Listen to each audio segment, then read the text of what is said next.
حضرت عبد الرحمن بن عوف رضی اللہ تعالیٰ عنہ کی جب وفات ہوئی تو ترکے میں صرف کرنسی کی مد میں 3 ارب 20 کروڑ 10 لاکھ دینار چھوڑے۔ ایک دینار گول سونے کی ایک اشرفی ہوتی ہے جس کا وزن 3 سے 4 ماشے ہوتا ہے، جس کی مالیت پاکستانی روپے میں آج کل 7 سے 8 ہزار روپے ہے۔ اس کے علاوہ 1000 گھوڑے، 1000 اونٹ اور 10,000 کے قریب بکرے اور دوسرے مویشی تھے۔ مدینہ اور اس کے اطراف میں آپ کی بے شمار زمینیں تھیں اور سونے کی سلیں اس کے علاوہ تھیں۔ آپ کی وفات کے بعد جب مزدوروں نے سونے کی سلوں کو کاٹنا شروع کیا تو انہیں کاٹتے کاٹتے شام ہو گئی، اور یہ سلیں اتنی زیادہ مضبوط اور اتنی بڑی تھیں کہ مزدوروں کے ہاتھ تک سوج گئے۔ آپ کی وفات کے وقت آپ کی 4 ازواج حیات تھیں۔ ایک زوجہ کے حصے میں 8واں حصہ آیا۔ اس طرح ہر زوجہ کے حصے میں 4 لاکھ دینار آئے، یعنی کہ 400 ملین درہم۔ یہ حضرت عبد الرحمن بن عوف ہی تھے جنہیں نہ صرف بدری صحابی ہونے کا اعزاز حاصل ہے، بلکہ آپ وہ صحابی بھی ہیں جنہیں نبی کریم صلی اللہ علیہ وآلہ وسلم نے اپنی حیات مبارکہ میں جنت کی بشارت عطا کی تھی، یعنی آپ کا نام عشرہ مبشرہ میں بھی شامل تھا۔ حضرت عبد الرحمن بن عوف مدینہ آنے سے پہلے تجارت کیا کرتے تھے۔ آپ حضرت عثمان غنی رضی اللہ تعالیٰ عنہ کے بہترین دوست تھے، لیکن جب مدینہ تشریف لائے تو آپ مفلوق الحال ہو چکے تھے۔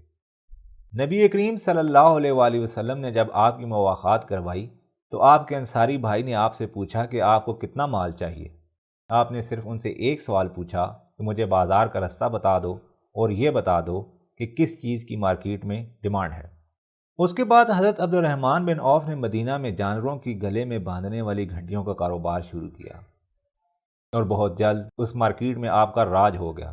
یہودی جو پوری طرح اس مارکیٹ پر قابض تھے، رفتہ رفتہ ان کی اجارہ داری ختم ہو گئی۔ ایک دفعہ آپ نے اپنے کاروبار کیا اور اس کاروبار میں آپ کو 8000 درہم کا فائدہ ہوا۔ آپ 4000 درہم لے کر نبی کریم صلی اللہ علیہ وآلہ وسلم کی خدمت میں حاضر ہوئے تو نبی کریم صلی اللہ علیہ وآلہ وسلم نے پوچھا، عبد الرحمن اپنے لیے کیا چھوڑا؟ تو آپ نے فرمایا، جتنا نبی کریم صلی اللہ علیہ وآلہ وسلم کی خدمت میں لے کر حاضر ہوا ہوں۔ اس کے بعد نبی کریم صلی اللہ علیہ وآلہ وسلم نے آپ کے لیے دعا فرمائی۔ حضرت عبد الرحمن بن عوف فرماتے ہیں کہ اس کے بعد اگر میں مٹی کو بھی ہاتھ لگاتا تو وہ بھی سونا ہو جاتی۔ ایک دفعہ مدینے میں ریت کا طوفان آ گیا۔ تمام لوگ مدینہ کی گلیوں سے باہر نکل آئے اور حضرت عائشہ صدیقہ رضی اللہ تعالیٰ عنہا بھی اپنے گھر کے چوکھٹ پر آ گئیں۔ جب آپ نے لوگوں سے پوچھا کہ یہ کیا چیز ہے تو لوگوں نے فرمایا کہ عبد الرحمن بن عوف کا قافلہ آیا ہے، 700 اونٹ سارے کے سارے سامان سے لدے ہوئے۔ حضرت عبد الرحمن بن عوف لوگوں میں سامان تقسیم کرتے جاتے اور روتے جاتے، حتیٰ کہ آپ نے 700 اونٹوں پر لدا ہوا سامان لوگوں میں تقسیم کر دیا۔ اب سوال یہ پیدا ہوتا ہے کہ ہمارا اسلامی معاشرہ کس قسم کا ہے؟ اسلامی معاشرے میں تجارت کو کتنی زیادہ اہمیت حاصل ہے اور نوکری کو کتنی اہمیت حاصل ہے؟ یہ واقعہ سنانے کا آپ کو مقصد یہ ہے کہ اسلام تلوار کے زور سے نہیں بلکہ تجارت کے زور سے پھیلا۔ اس کی مثال یہ لے لیجئے کہ ہمارے آباء و اجداد نے اپنے کاروبار کو نہ صرف مشرق وسطیٰ بلکہ ہند تک لے آئے۔ یہاں پر آ کر مسلمان صرف ایک برانڈ بیچا کرتے تھے اور اس برانڈ کا نام تھا اسلام۔ یہ ایک ایسی برانڈ تھی جس میں لوگوں کو بتایا جاتا کہ ہاں جو ہمارا مال ہے اس میں فلانا نقص ہے، اس وجہ سے ہم اس کی قیمت کم کر رہے ہیں۔ اس برانڈ میں لوگوں کو یہ بتایا جاتا کہ ہماری گندم بارش کی وجہ سے گیلی ہو چکی ہے، اس لیے اس کے کم دام لگائے جا رہے ہیں۔ یہ وہ برانڈ تھی جس میں لوگوں کو بتایا جاتا کہ آپ کا خریدا ہوا مال نہ صرف تبدیل ہوگا بلکہ واپس بھی ہوگا۔ اس کے مقابلے میں یہ دیکھ لیجئے کہ آج کل ہمارے معاشرے میں کیا ہو رہا ہے۔ بڑی سی بڑی دکان میں واضح طور پر لکھا ہوا ہوتا ہے کہ خریدا ہوا مال واپس سے تبدیل نہیں ہوگا۔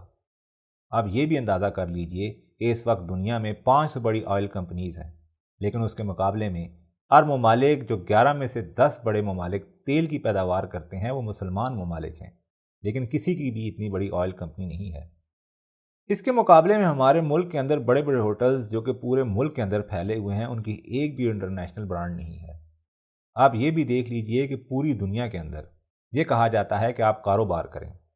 بل گیٹس کو امریکہ کا بل گیٹس کہا جاتا ہے۔ مکیش امبانی کو دیکھ لیجئے کہ وہ انڈیا کے اندر تجارت کرتا ہے۔ اس کے مقابلے میں ہمارے ملک میں یہ وعدہ کیا جاتا ہے کہ آپ کو 50 لاکھ گھر اور 1 کروڑ نوکریاں دی جائیں گی، جو کہ حقیقی طور پر کسی طرح بھی ممکن نہیں ہے۔ ہمارے معاشرے کے اندر لوگوں کو یہ بتایا جاتا ہے کہ آپ کے لیے ہم روزگار کے مواقع فراہم کریں گے، بلکہ آپ کو سرکاری نوکریاں دیں گے۔ ہمارے ملک میں یہ نہیں کہا جاتا کہ روزگار کے مواقع فراہم کیے جائیں گے، یعنی کہ بلا سود قرضے دیے جائیں گے تاکہ ہمارے ملک کے اندر لوگ کاروبار کر سکیں۔ نبی کریم صلی اللہ علیہ وآلہ وسلم کی حدیث مبارکہ ہے کہ رزق کے 10 دروازے ہیں، جس میں 9 حصے تجارت میں کھلتے ہیں اور 1 حصہ نوکری میں۔ لہٰذا ضرورت اس امر کی ہے کہ ہم اپنے آباء و اجداد اور صحابہ کرام کو دیکھتے ہوئے کاروبار کی طرف توجہ دیں، کاروبار کریں تاکہ اس کے ذریعے سے وہ لوگ جو کاروباری طور پر کم مہارت یافتہ ہیں ان کو بھی روزگار کے مواقع ملیں اور ان کے لیے بھی بہتری کی گنجائش پیدا ہو۔ دوستو، امید ہے کہ آپ کو یہ ویڈیو پسند آئی ہوگی۔ آپ سے گزارش ہے کہ میرے چینل کو لائک اور سبسکرائب کریں اور اس ویڈیو کو زیادہ سے زیادہ شیئر کریں۔ شکریہ، جزاک اللہ۔